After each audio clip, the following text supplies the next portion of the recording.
Hi,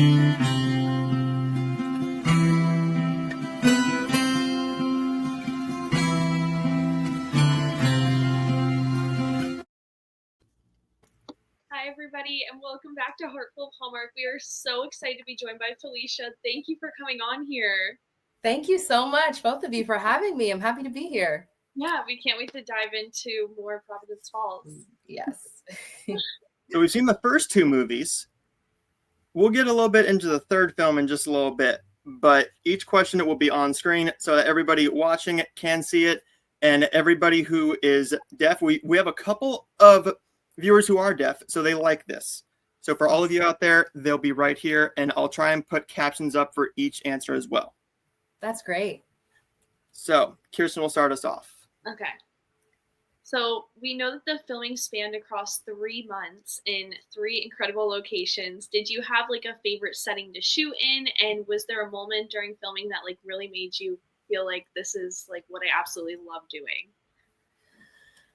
Honestly, I felt that way right from the beginning. This is what I love doing, right from the table read, meeting all of the characters and just seeing them bring the characters to life just on Zoom when we had the read, and then being on set. And you said it, the locations are so beautiful. It's so beautifully shot. I can't say one location because it's in episode 3. That's my favorite. But episode 2, the Wild Hog, that was a lot of fun. The location and the atmosphere. We had all these bikers, actual bikers, rolling around with their loud Harleys and full of tattoos. It was really cool. Yeah. And who knew that Finn was going to end up being a pool shark? Deadeye? I know. Every time I watch that scene, I still like squeal and get giddy. It's so fun, like the reveal.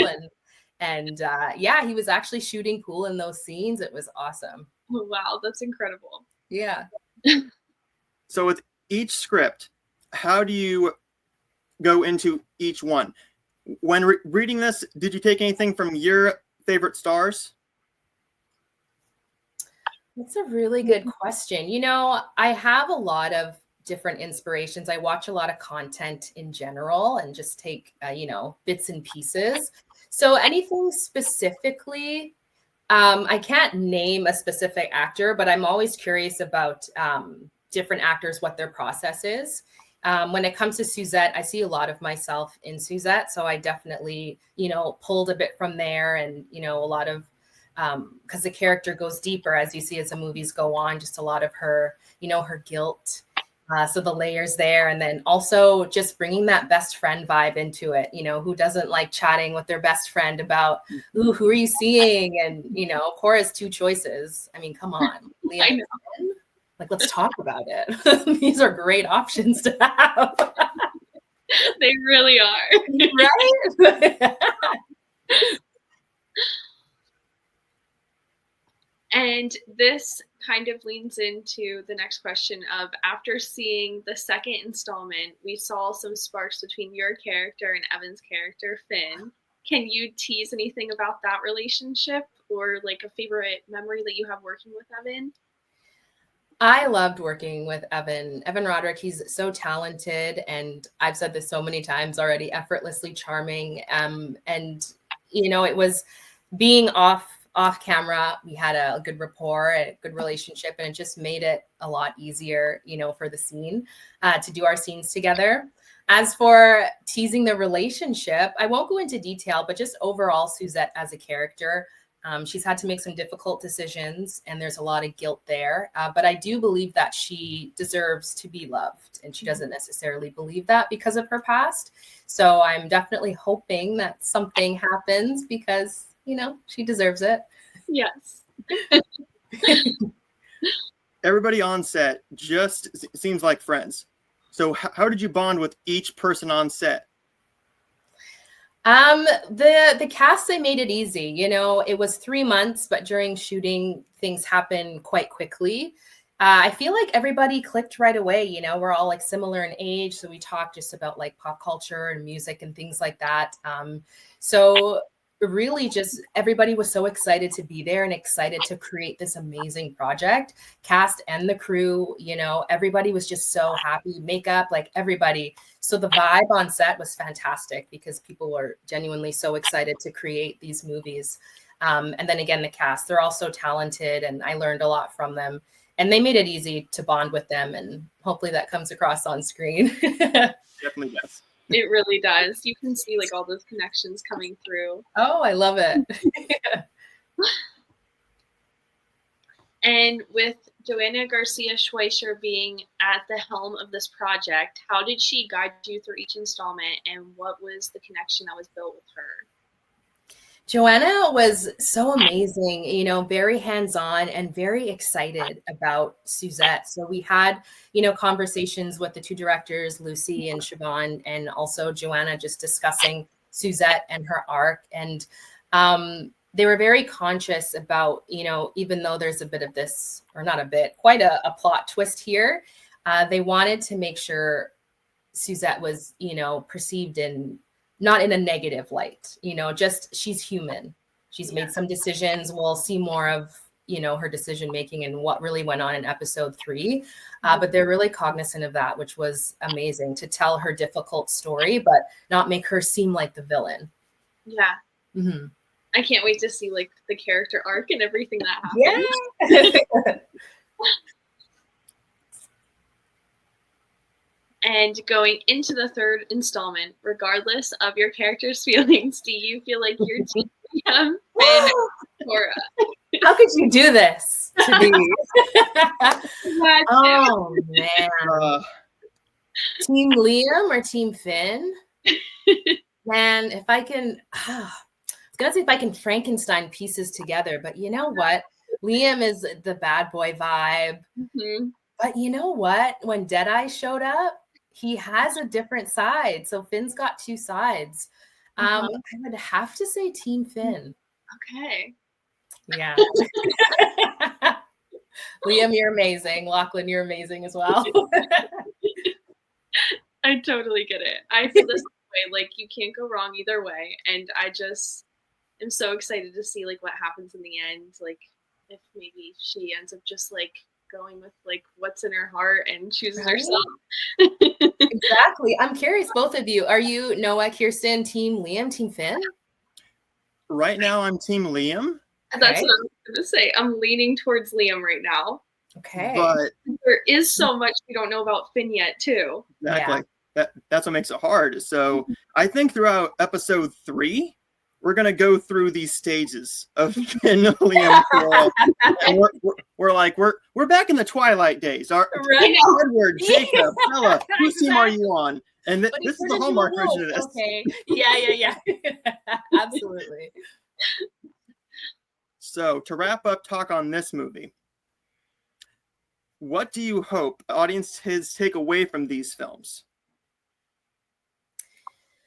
Probably a couple things, you know, just that love is very complicated, but it can also be beautiful. And I feel like everyone deserves to experience it. And also empathy. A lot of the characters have difficult decisions to make, you know, and they have to do what's best for themselves, but they're also doing what they feel is best for the people around them that they love. So yeah, definitely empathy, because it's not all, you know, black and white. There's layers and difficult choices. And then of course in episode 3, we'll figure out why. So let's go into the fun question. And since we have a little bit of time, would you want to play a little bit of a game? Let's play a game. I'm thinking of the movie Saw. It's kind of let's play. You and me think like I'm like, if she says let's play a game. Let's do it. All right. So first, the fun question. So what was it like working with Andrew, Paul, and Tyler in Three Wiser Men and a Boy? Was it just constant fun on set? Oh my goodness. So much fun on set, first of all. And even before I got on set, I'm so grateful to be a part of these movies. The script was hilarious, and I'm not biased. Like just reading the script before I you know, got on set, it was just so funny, and my kind of humor, that dry humor. Majority of my scenes are with Andrew Walker, and he's just such a lovely, lovely person. Just so sweet. And we would just talk about his past projects, because for all my millennials out there, when he was on YTV back in the day, so we talked about that. But it was just such a great atmosphere. You can tell everybody loved to be there, and of course the chemistry between all of them. And we've got writers in the mix as well, so they know what they really wanted to show with these movies, and they're so successful for that reason, because so much heart and their relationship really shines through the screen. So much fun, always fun. And we saw the news break about like the next movie for it, like the third installment. Have you heard any news about it? I haven't heard any details. I haven't heard of a title or anything, but I'm very, very excited for them to continue the story. Digging for tea. I don't know. I don't know anything yet. But I'm super excited because the first two were so fun. Yeah, they were. I've asked one other person, and Matt Hamilton goes, "I can't tell you anything. I can't tell you anything." Exactly. But he knows he's in it. He knows he's in it. That's all he can tell me. Oh my goodness. And Matt Hamilton's character is so funny. Like Mark Clark is one of my favorite, like so funny. I laugh out loud every time he's on screen. Yeah. And so different from him as a person too. I mean, Matt Hamilton is so just, his range is phenomenal. I can't believe that he goes from Matt Hamilton to these characters. It's incredible. I've never met him in person. We've never had any scenes together, but I've seen a couple other movies that he was in, and he played this one sinister kind of eerie character, and then seeing him as Mark Clark, like you said, range for days. When you meet him, you're gonna fall in love with that guy. He's the nicest dude on the planet. I can't imagine another person that I would want to sit down and have a drink with for like 4 hours and not get sick of it. I love that. I saw a clip of your interview. I got to watch the whole thing. Yeah, he was great, and I got a lot of heat on that one. Ooh, did you from him or? From how do I say this? Okay, I got in trouble because of him from the viewers because he swore, and my viewers didn't like that. And I went, I can't control his mouth. I'm sorry. But if you look at it this way, that means you made him very comfortable. Yeah. It just slipped out. So you were a great interviewer. Oops. Yeah. And afterwards, he went, "Did I swear during that?" I said, "Yep. I'm so sorry." And I said, "Don't apologize. It's unedited. Whatever happens. And if they get mad, it's on me. It's on me, not you." Okay, I definitely have to watch it. So that flip up happened. He's the greatest. I love Matt. Oh my goodness, he seems lovely. Eventually I'll meet him, I'm sure. Yeah.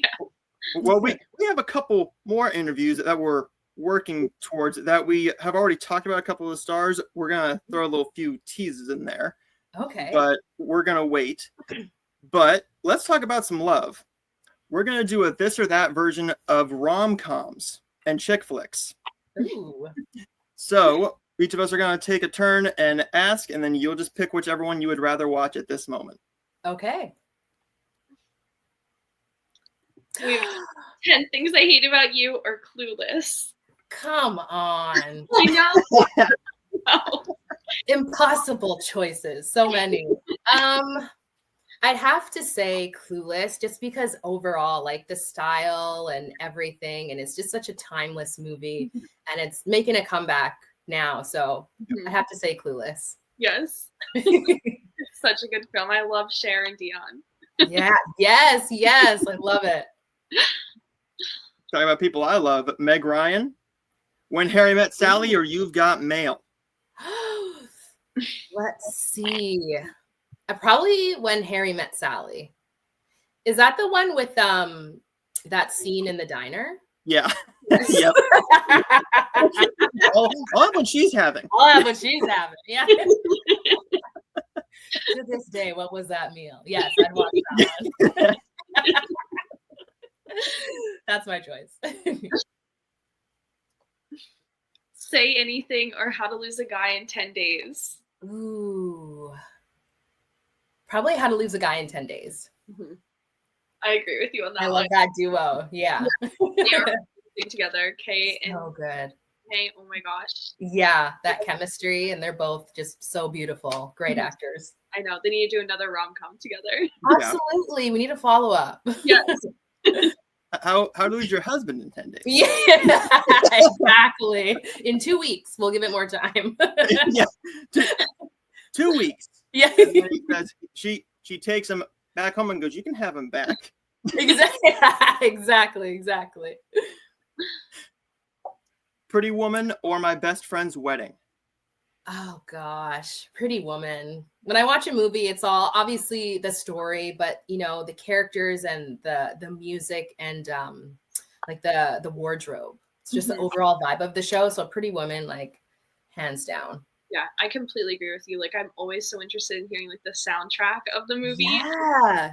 Wearing it really does contribute to the whole feeling of everything that happens in the film. 100%. I found so many songs just from watching movies and TV shows. Yeah. I'm like, oh my gosh, my Shazam is on. Yeah. And going back to Providence Falls, amazing soundtrack. Just really, oh my gosh, we're so excited by some of the song choices in this movie. I love it. The Proposal or Just Friends? The Proposal. Definitely a Proposal. That like the banter and the chemistry. And Betty White in it. Oh my gosh. Yeah, Betty White in it. I forgot about that. Anytime you see her, it's just like, yes, automatically. Who doesn't want to be a Golden Girl? I mean, 100%. Wedding Crashers or Crazy Stupid Love? Oh, that's a hard one. I'd have to say Wedding Crashers just for the chaos. Yes. Gotta have a little bit of chaos. And yeah, that movie was so much fun. So definitely Wedding Crashers. Yeah, I laugh every time I see that movie. Yeah, so good. The Wedding Planner or Made in Manhattan? Ooh, Made in Manhattan. Okay. I like that one. I love me some J-Lo. It's funny, I was talking to someone about J-Lo's rom-coms, but her movie that stands out to me is Enough. I don't know if y'all have seen that one. Oh, very, very rough film to watch, but it's so right? good. So good. I don't know if it was her breakout, but you know, because I love thriller horror, but such a good film. Yeah. She was great in it. 50 First Dates or 13 Going on 30? Ooh, 13 Going on 30 is fun, but I would have to say 50 First Dates. Yeah. Adam Sandler. Yeah. Storyline, like it was so much different than other rom-coms. Yeah, it completely different. It's super enjoyable. This era of rom-coms, like, let's bring this back. We need more. The 2000s era was just so good, like fashion and just, I love it. And the final one for this. Here's Wheeler's Day Off or 16 Candles. That's everybody's reaction is. I gotta say 16 Candles. Yeah, it just makes me feel. If that makes sense. Just watching it, I love it. Yeah. I completely understand. Yeah. Okay. Thank you. That's pretty vague, but I'm glad that you understand what I'm saying. Yeah. Just from a guy, I'm like, I don't understand anything about the 16 candles, but okay. You girls just had you two had a full talk, and I'm just like, yep, doing the good guy thing, yep. Whatever you say, There's that connection, you know. Awesome, yeah. All the time on here, and I'm like, yep. Yeah. Just then I get a guy, and I'm like, I agree. Then I get a guy, and I'm like, Alex, Max, my buddies, hey. Good to see you. Hey guys, yeah. And we'll wrap this up with a little bit of Would You Rather. Okay. Would you rather watch a rom-com or write a rom-com? Oh. Honestly, that's kind of tough, but because of what I'm doing, I'm actually writing a rom-com. It's like a romantic dramedy. So I'd have to say Right. Plugging it. It's titled Dating App Chronicles. You can follow the journey on Instagram, Dating App Chronicles. But writing a rom-com is so much fun because you get to put pieces of your life in there and experiences from the people around you. And then, you know, for this series specifically, just you can have the heightened comedy and put in the comedy that you enjoy. And then, of course, the joy of sharing it and seeing other people relate and react to it. So as a creator, I'd have to say Right, for sure. Yeah. It's got to be amazing to see like your story come to life and seeing people's reactions to it. Absolutely. It's so crazy once, you know, you show a clip. And because we shot the pilot last year, and I was doing a scene and there was so much going on. So I was just focusing on a million other things. But then one of our key PAs told me that she was crying throughout the scene because it really resonated with them.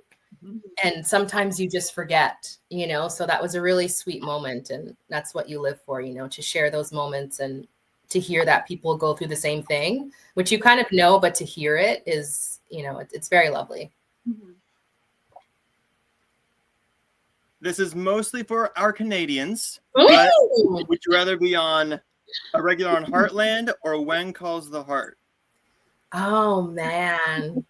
Probably When Calls the Heart, because, you know, we were talking about outfits. Yes.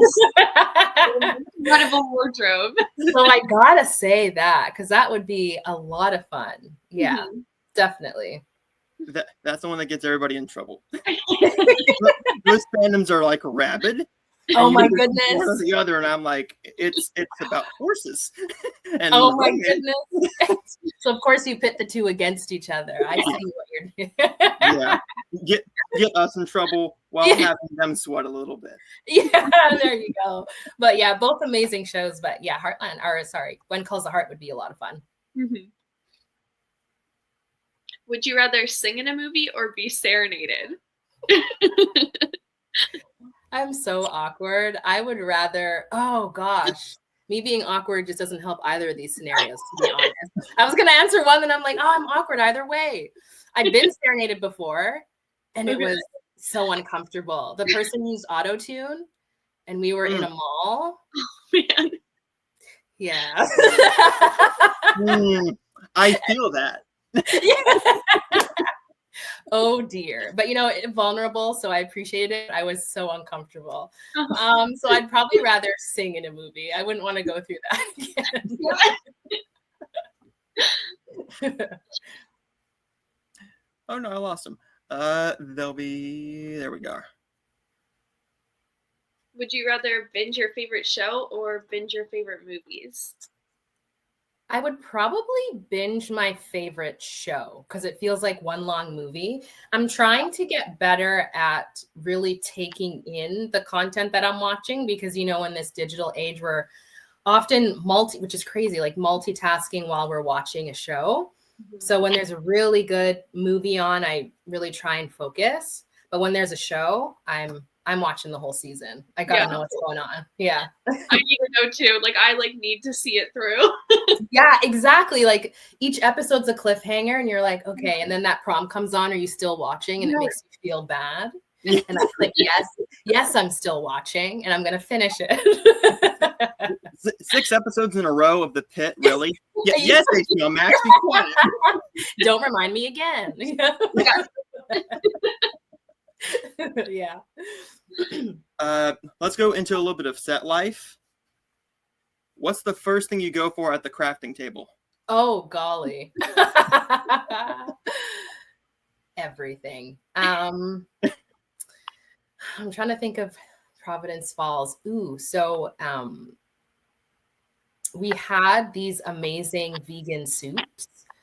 Marnie, yes, I believe Marnie was her name.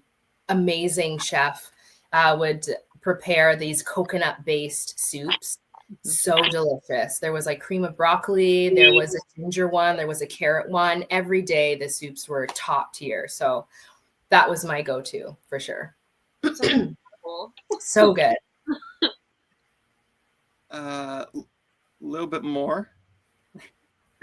Who's some Hallmark stars you'd like to do a movie with that maybe you haven't worked with yet? Oh my, that I haven't worked with yet. I mean, Chad Michael Murray, because why not? I don't think an explanation is needed. No, there's no explanation needed. I'm like, no explanation is needed. I mean, come on. I guess. I'm thinking Tia, I believe it's Tia or Tamara Maui. I believe the last name's changed because of marriage. Yeah. But yes, I would love to work with them. Yeah. Of course, I'm a big fan, growing up old school, and it would be so lovely to work with them. A lot of fun. Yeah. Yeah. I'd like to see you with a BJ Britt. That'd be a great rom-com. He is so funny. Ooh, okay. Britt and you together? That would be that dialogue back and forth. Come on. Oh my goodness. Okay. On, I'll be letting Evan know that you want to see me with a different. That's awesome. Yeah. I mean, I'm excited. Like, I love Hallmark movies. I was a fan even before I was working on the shows. So there are so many actors and Hallmark favorites, which you'll actually see in Providence Falls, that I'd love to work with. So the list would go on, really. Yeah, maybe we need a standalone movie with you and Evan. Like, there you go. I'd support that. And we'll wrap this up with everybody's favorite question. Just a general question that is a little bit deep. Mm-hmm. Who is your first celebrity crush? First? Or just some of them? Some of them.